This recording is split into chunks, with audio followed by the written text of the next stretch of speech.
Morning America. Breaking news. A bomb explodes outside the U.S. Embassy in China with dozens of people lined up outside. Smoke fills the air. Chaos on the scene. The suspect injured by his own device now in custody. We're live with the latest. Also breaking, fires and floods. The Cranston wildfire erupting out west. The fast-moving blaze scorching thousands of acres, destroying homes and forcing whole communities to evacuate. Now a suspect under arrest, accused of starting the fire. And in the east, historic flooding. Nearly a foot of rain, washing away cars and shutting down historic Hershey Park. The race to save Demi. New details this morning about the emergency drug used to keep Demi Lovato alive after that suspected overdose, and the latest on her recovery this morning. Urgent search for the Iowa college student now missing more than a week after vanishing on a jog. The FBI now poring over her Fitbit. Could it hold the key to finding her? And the strangers banding together, forming this human chain, how they saved swimmers trapped in a deadly rip current. Live in Times Square, this is GMA. Good morning, America. Saw some great teamwork there in North Carolina. Those rip currents, so dangerous. Yeah, certainly. We do want to remember one person did lose their life, but strangers just jumping in to help one another. We're going to have a lot more on that incredible rescue coming up. But first, we have that breaking news overseas, an explosion going off near the U.S. Embassy in Beijing. Happened around 1 p.m. today in China. Dozens of people were lined up outside. You see the smoke right there. Thankfully, only the suspect injured. He's now in custody. ABC's Matt Gubman is in Hong Kong with the latest. Good morning, Matt. Hey, good morning, George. The U.S. Embassy has confirmed it was a bomb. Chinese authorities have described it as a firecracker device. Now, it exploded right outside the embassy gates, sending jitters through a very sensitive part of Beijing that is filled with embassies. Now, also, it happened right during the lunch hour rush. There were dozens of people waiting to get visas. And in this video, which is incredible, you can see that smoke hanging in that intersection still, and just how many people were about. Now, remarkably, dozens of those people got right back in line to get their visas. Now, U.S. officials say that nobody was hurt except for that bomber himself, as you mentioned, and it didn't cause any damage to the embassy, which is relatively new and heavily fortified. Now, at this point, Chinese officials say they have detained this 26-year-old suspected bomber. They say he is in a hospital getting treatment for one of his hands that was injured. So far, George, no word on motive. Yeah, a lot more to learn about what drove this. Okay, Matt, thanks very much. All right, let's turn to those dangerous wildfires out west. Record heat and dry conditions are fueling the flames. And now a new one in Southern California, the Cranston fire burning through thousands of acres, destroying at least 5 homes and threatening hundreds more. ABC's Will Carr is on the ground in Mountain Center, California. And Will, they've now arrested a suspect accused of starting it. That's right, Cecilia. Good morning. All of this devastation could have been avoided. This truck is charred. This fire burning so hot, it melted the aluminum off the wheels. And then check out what's left of this hose. You can imagine the homeowner racing around this property, trying to water everything down as those flames raced in this direction. But it all just happened too quickly. The home burned to the ground. It's still smoldering this morning, and residents are furious. Overnight, authorities arresting a suspected arsonist after the fast-moving Cranston fire exploded Wednesday. Fierce flames destroying at least 5 homes, threatening hundreds more.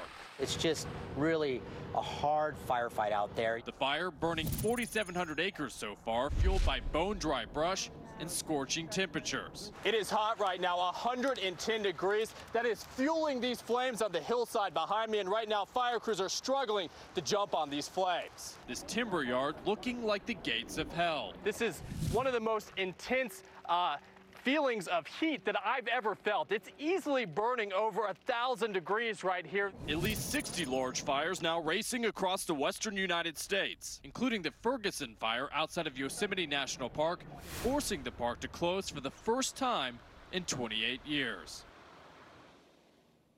As for this fire, crews still have a long way to go. This fire's only 5% contained. And for that suspect, witnesses say they saw the man allegedly sparking fires in this area. He now faces 5 charges of arson. Cecilia. Okay, Will, thank you. Paula? Thanks, Cecilia. It is a much different scene on the East Coast with unrelenting rain and severe flooding. We want you to take a look at these images from Hershey Park in Pennsylvania. And for the third day this week, the famed amusement park is shut down because of that flooding. ABC's Rob Marciano is in the area. And Rob, it's so very rare to see the park closed for this period of time. It is, Paula. The last time it was closed was 2011 when these water levels rose to record heights. This flood is challenging those levels, the second highest level on record. You can see that the building behind me clearly is submerged in this river. And then out in the middle of the water, all that debris, some of it at least, is part of a dumpster that was floated in the river, flipped over and got pinned across a bridge that you barely can see because it's submerged in the water. This is technically a creek, but today it is a raging river after 5 straight days of relentless rain. Overnight, blinding rain blasting Kansas. Drivers barely navigating the water-soaked streets. That school's roof ripped right off when it was over. And the flooding continues across Pennsylvania, leading to rescue after rescue, rivers overflowing. If you live by a creek, you know it's going to flood, get out. Fire crews working to rescue families from their flooded neighborhoods. They were staging to rescue the people in the houses across the creek, because the creek had rose above the road and they couldn't drive out. One person killed and a woman swept away while crossing a rain-swollen creek, still missing this morning. Sinkholes opening up across the state. We're in a neighborhood where it's just happening and you just never know when you're going to wake up and have this in your backyard. And in Hershey Park, Pennsylvania, the amusement park shutting down for a third day after many of the rides were left swamped. Over 50 state roads are closed across Pennsylvania because of flooding. Many subdivisions remain evacuated. This water is cresting this morning, but it's all flowing into the larger Susquehanna, which is forecast to crest later on tonight in flood stage in Harrisburg. The bright news is, for the first time in nearly a week, Paula, today at least, will be dry. A little bit of bright news. Rob Marciano, thank you so much. Cecilia? All right, there are new flood warnings in the Northeast this morning. Let's go to Ginger for the latest. Hey, Ginger. Hey, good morning, Cecilia, and good morning, everyone. You know, you begin with those pictures out of Pennsylvania and you say, whoa, those are stunning, but it's well beyond just Hershey. Washington, D.C. reporting nearly 7 inches in the last 5 days. Baltimore, Maryland had their wettest July on record already. So we're seeing these numbers all across the mid-Atlantic. And as we said, today dry, but you get a little bit more squeezing out in the next couple of days. That's why you still have the flood warnings. Those river levels will still rise. And then you get another 1 to 3 inches with the cold front that comes through tomorrow afternoon and evening. And if that's not enough, you're going to add the potential for some of those damaging winds to take roofs down and trees down, power lines even. That's Friday afternoon and evening, all the way from Albany right through Philadelphia to Washington, D.C. Cecilia? Bit of a rough summer. Okay, Ginger, thanks. Let's go to the White House now, where President Trump tempered fears of a trade war by announcing a new agreement with the European Union at a surprise press conference in the Rose Garden. ABC's Terry Moran was there. And Terry, sticking with the war metaphor, the agreement with Europe more ceasefire than peace treaty. That's for sure, George. Ceasefire is right. And both sides blinked in that hastily arranged Rose Garden event. President Trump and EU head Jean-Claude Juncker agreed to step back from the brink of this looming trade war between the United States and Europe, to the delight of Republicans in Congress and Wall Street investors. It was just last week that the president was talking about the EU as a foe of the U.S., and he's been declaring on Twitter things like tariffs are great, no weakness. But he's also been coming under tremendous pressure, especially from American farmers who are getting clobbered by retaliatory tariffs from China in that trade war. So in practical terms, this agreement was merely an agreement not to escalate, to work toward zero tariffs on non-auto industrial goods, which was something that the EU was negotiating with the Obama administration as well. But for now, no trade war with Europe. We will see how those negotiations go. Meanwhile, on Capitol Hill, they're about to go on vacation for 5 weeks, but on their way out, House Republicans have made a significant move against the head of the Russia investigation. That's right. 11 House Republicans have filed articles of impeachment against Deputy Attorney General Rod Rosenstein. This is a rare and almost certainly futile move. The Republicans have been furious at Rosenstein that he has not shared more inside information from some of the Justice Department's most sensitive investigations, especially the Russia investigation. The Democrats are warning this is an attack on the Mueller probe. The last time the House went forward and actually impeached someone who wasn't a president or a federal judge was back in 1876. So Rod Rosenstein can probably sleep easy tonight. And hey, Terry, let's go back to that Rose Garden event quickly. The White House is under fire for banning one of our colleagues from CNN from that event because they didn't like the questions that she had asked earlier in the day. That's right. Caitlin Collins, who has been representing the Pool yesterday, that's the group of television networks. We select one every day to go in and represent us all at the event with Jean-Claude Juncker, hollered a few questions about that Michael Cohen tape. The president and his staff apparently perturbed. She was told by Press Secretary Sarah Sanders and new White House Communications Director Bill Shine she would not be allowed into the Rose Garden. That is a very rare move, to select someone because you don't like what they're saying and ban them. And I must say there's been unanimous objection from across the press. The White House Correspondents Association and the president's favorite network, Fox News, its president and anchors like Bret Baier have called for the right of full access for a free and unfettered press. So this is an active pique by the White House that has been objected to right across the board by the press. Yeah, Terry, this has really banded the press corps together because this is unprecedented, George. As you know, this reporter did nothing wrong. This was her job. This is our job to represent all of the journalists at the White House when we go into these pool sprays. These questions were about the news of day, pretty the Michael Cohen tapes, the Russia tape.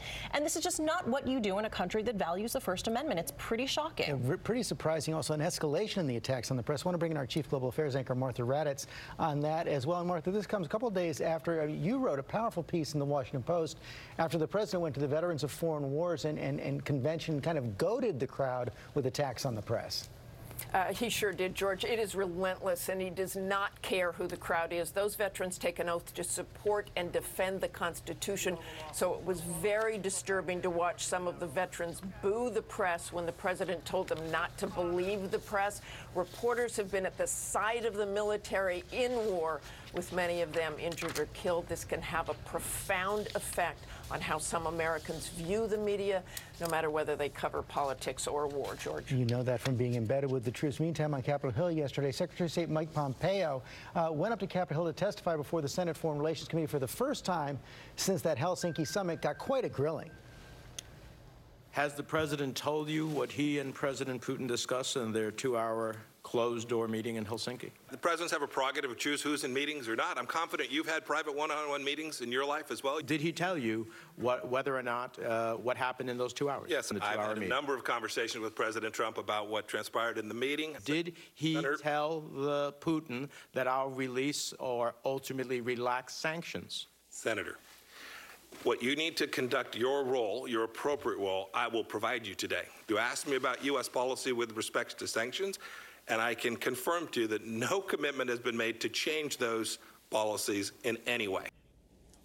Secretary Pompeo defended the president again and again, but I think many left still very unclear and confused about what happened in that meeting and what was agreed upon. The Russians say there were concrete agreements, as you know, George. Yeah, he kept trying to draw a line, but also connect the president's policies, which are president's words, which are sometimes at odds with the president's policies. What we did learn yesterday, though, Martha, is that proposed summit with Vladimir Putin put off for a while.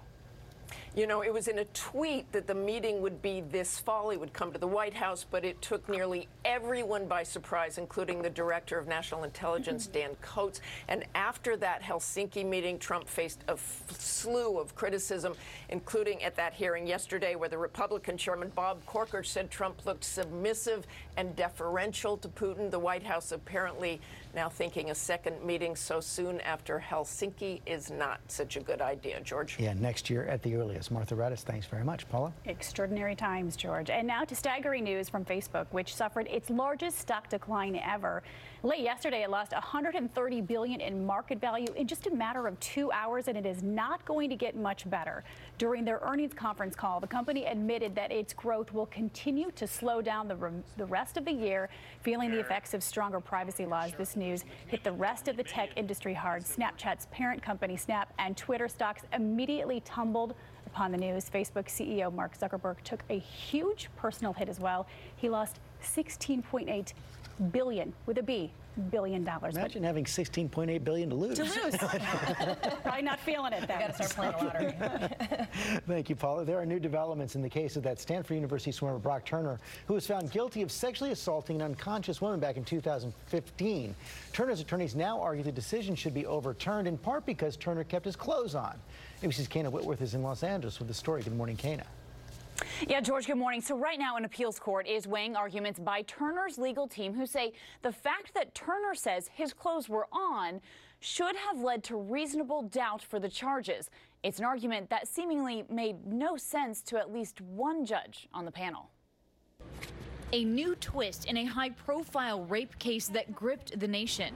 Former Stanford swimmer Brock Turner convicted of sexually assaulting an intoxicated woman outside a frat house in 2015. He was found on top of a half-naked, unconscious woman. He served just half of his 6-month sentence. But this morning, his attorney trying to overturn that conviction, arguing that evidence shows Brock wasn't trying to have intercourse with the woman because he says he was partially clothed during the attack. One judge on the panel seemingly skeptical of the argument, telling Turner's attorney, "I absolutely don't understand what you're talking about." To now argue about whether he had his clothes on or his clothes off, those are all facts. Those are all theories that should have been submitted at the trial level. His attorney fighting the conviction so Brock doesn't have to register as a sex offender for the rest of his life. Let's call it a Hail Mary pass. Best I can tell, this is a last-ditch effort.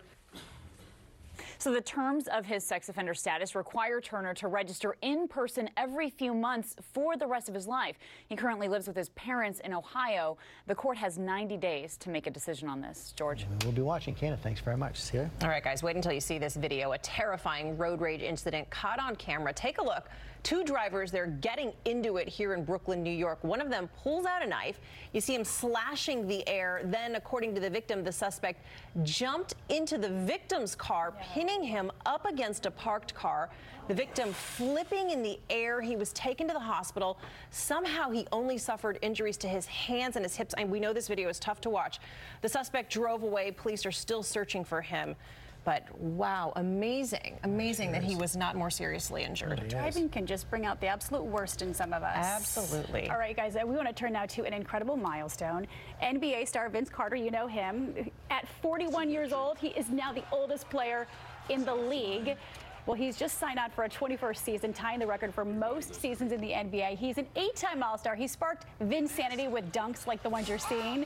He's going to join the Atlanta Hawks. He's going to play with 19-year-old Trae Young, who, get this, wasn't even born until Vince was 3 months after Carter was drafted the first time. So Trae, showing his support for his new teammate, tweeted this. He said, "This is pretty cool. I'm really looking forward to learning and being able to pick his brain. This is all a process." But a little advice to Trae, just don't tell Vince, "I loved you growing up." It makes you feel old, doesn't it? 41 is the new 25. Thank you very much. Speaking from experience? Yes. A little teeny bit. Very young. Don't worry about it at all. Let's go back to Ginger. And let's start with the Carr fire. This one now. New mandatory evacuations are in place in California for this fire. More than 6,600 acres burned, 10% contained. And this is the Marsh Fire near Clayton, California. You can see those frightening images of that structure burning. And then here is the problem. We've been talking about the heat, and it has been hot. Seattle, for example, has already had 90-plus degrees for 5 days this month. That's only happened a handful of times in their history. Going for another 90 today, so it's all the way up to the Pacific Northwest. Your local weather in 30 seconds. First, the Comfortable Cities, sponsored by Starbucks K-Cups. New Starbucks Plus coffee is the coffee you love, plus twice the caffeine for twice the go. Twice the keep going. Twice the this. Twice the that. Twice the raw. And twice the job well done. Take on your day with twice the caffeine in new Starbucks Plus coffee. After nearly a week of heavy rains and flood watches across the area, yes, the flood warnings continue this morning, and we do have some fog to contend with, along with the high water on area roads, but doing better as we get into the afternoon. Sunshine going for a high today of 88 degrees. Can't rule out an isolated shower or thunderstorm. Better chance comes tomorrow. We could see some intense storms between 5 and 9 p.m. A chance for some scattered severe storms, bringing some brief heavier rain, mainly D.C. up to the north and east. Coming up, how a Fitbit may help the FBI find that missing Iowa college student who vanished on a jog more than a week ago. There's a desperate search this morning. And the strangers joining together, forming a human chain to save swimmers trapped in a deadly rip current. What to do if you get caught in the water. Coming up. Fruit of the Loom's Everlight underwear is so light,